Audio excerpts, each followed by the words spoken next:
નમસ્કાર મિત્રો, સ્વાગત છે મારી યુટ્યુબ ચેનલ કોલેજ હેપીમાં. મિત્રો, કોમ્પ્યુટર ટેસ્ટ અંતર્ગત આપણે કોમ્પ્યુટરના અગાઉની પરીક્ષાઓમાં પૂછાયેલા પ્રશ્નો 40 પ્રશ્નો જોઈશું, જેમાંથી કેટલા પ્રશ્નો સાચા પડે છે કોમેન્ટ બોક્સમાં જરૂરથી જણાવજો.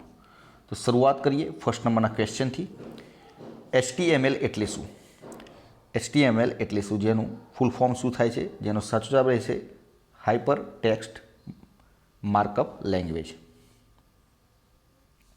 આગળનો ક્વેશ્ચન, તસવીરોને ડિજિટલ સ્વરૂપમાં રૂપાંતર કરવા માટે કયા સાધનનો ઉપયોગ થાય છે? જેનો સાચો જવાબ રહેશે બી ઓપ્શન, સ્કેનરનો. MS એક્સેલ ફાઇલનું એક્સટેન્શન શું હોય છે? તો MS એક્સેલ ફાઇલનું એક્સટેન્શન .xls એટલે કે બી ઓપ્શન સાચો જવાબ રહેશે. નીચેનામાંથી કયો વિકલ્પ કંટ્રોલ પેનલમાં જોવા મળતો નથી? કયો વિકલ્પ કંટ્રોલ પેનલમાં જોવા મળતો નથી? My account.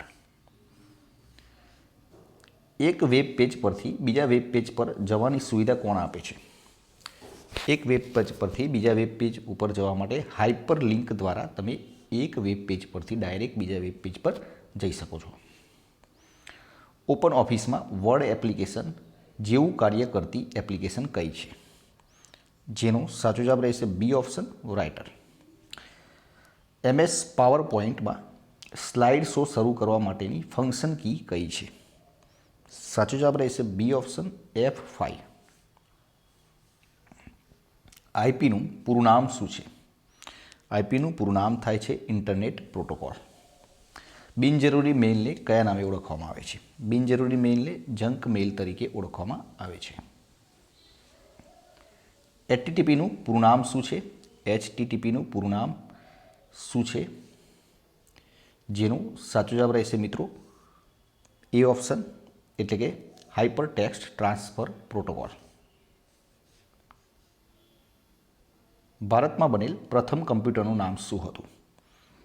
B option, Siddharth. Windows operating સિસ્ટમમાં ફ્રી ચેટ કરવા માટે કઈ સોફ્ટવેર ઉપલબ્ધ છે? સાચો જવાબ રહેશે C option, Windows Messenger. Outlook Express કયા પ્રકારનો પ્રોગ્રામ છે? જેનો સાચો જવાબ રહેશે A option, email client. Microsoft વિન્ડોઝમાં પૂર્વ નિર્ધારિત રીતે કયું વેબ બ્રાઉઝર ઉપલબ્ધ બને છે?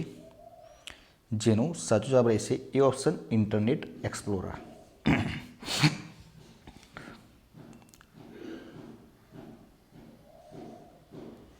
બી સિવાય અન્ય કઈ ટેગ વડે અક્ષરોને HTMLમાં બોલ્ડ કરી શકાય છે?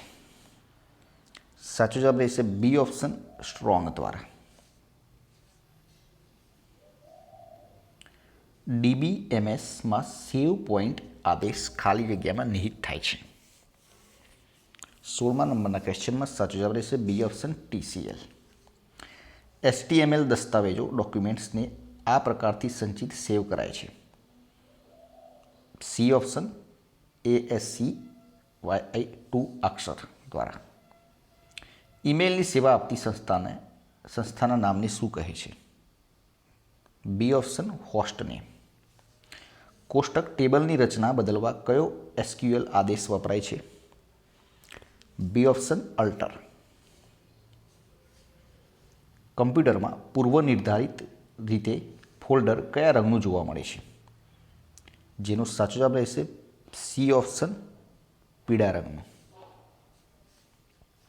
CD-ROM stands for compact disk read only memory. Header files often have the file extension. જેનો સાચો જવાબ રહેશે .h. ઈમેલ એડ્રેસમાં યુઝરનેમ પછી કયું ચિહ્ન મૂકવામાં આવે છે? એ ઓપ્શન, @. કમ્પ્યુટર બંધ કરતાં શેમાંથી માહિતી નાશ પામે છે? બી ઓપ્શન, રેમમાંથી. નીચેનામાંથી કયા પ્રકારની મેમરીને ફક્ત વાંચી શકાય છે? સાચો જવાબ રહેશે બી ઓપ્શન, રોમ એટલે કે રીડ ઓનલી મેમરી. નીચેનામાંથી એક ગ્રાફિક્સનો પ્રકાર છે તે જણાવો. બી ઓપ્શન, રેસ્ટર. SMPSનું પૂરું નામ શું છે? SMPSનું પૂરું નામ સ્વિચ મોડ પાવર સપ્લાય.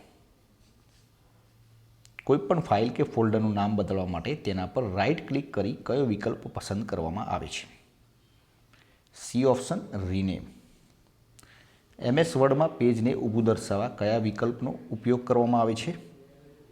જેનો સાચો જવાબ રહેશે બી ઓપ્શન, પોર્ટ્રેટ. પોર્ટ્રેટ ઊભું દર્શાવવા માટે પોર્ટ્રેટ વિકલ્પનો ઉપયોગ થાય અને આડું દર્શાવવા માટે લેન્ડસ્કેપનો ઉપયોગ કરવામાં આવે છે. MS વર્ડમાં લખાણના ફોન્ટને મોટા કરવા માટે કયા વિકલ્પનો ઉપયોગ કરશો? D option, control shift plus greater than. એક વેબસાઇટ પરથી અન્ય વેબસાઇટ પર જવાની પ્રક્રિયાને શું કહે છે? સર્ફિંગ. abc@gmail.comમાં ABC શું છે? યુઝરનેમ.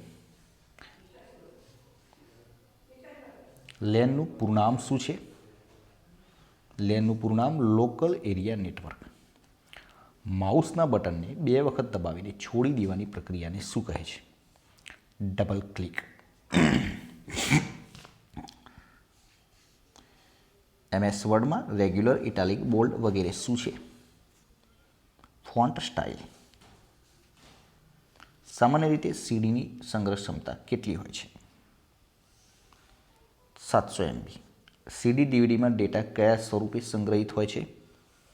ડિજિટલ. MS ઓફિસ પેકેજમાં કયા પ્રોગ્રામનો સમાવેશ થતો નથી? રાઇટર. કોઈ સોફ્ટવેરની જૂની આવૃત્તિના સ્થાને નવી અદ્યતન આવૃત્તિ ઉમેરવાની પ્રક્રિયાને શું કહે છે? અપડેટ એટલે કે અપગ્રેડ. નવું ફોલ્ડર બનાવતા પૂર્વ નિર્ધારિત રીતે કયું નામ આપવામાં આવે છે? B option, new folder. MS વર્ડમાં ફોન્ટ અને ફોન્ટ સાઇઝ બદલવા માટે કયા ટૂલબારનો ઉપયોગ કરવામાં આવે છે? મિત્રો, આ પ્રશ્નનો જવાબ તમારે કોમેન્ટ બોક્સમાં આપવાનો છે. વિડીયો પસંદ આવ્યો તો વિડીયોને લાઇક કરી દેજો, પોતાના મિત્રો જોડે શેર કરજો, ચેનલને સબસ્ક્રાઈબ કરવાનું ના ભૂલતા, જેથી કરીને આવનાર દરેક વિડીયો નોટિફિકેશન આપને સૌપ્રથમ મળી રહે અને આપની તૈયારીમાં વધારો થઈ શકે. કાલે ફરીથી નવા વિડીયો સાથે મળીશું. જય હિન્દ, જય ભારત.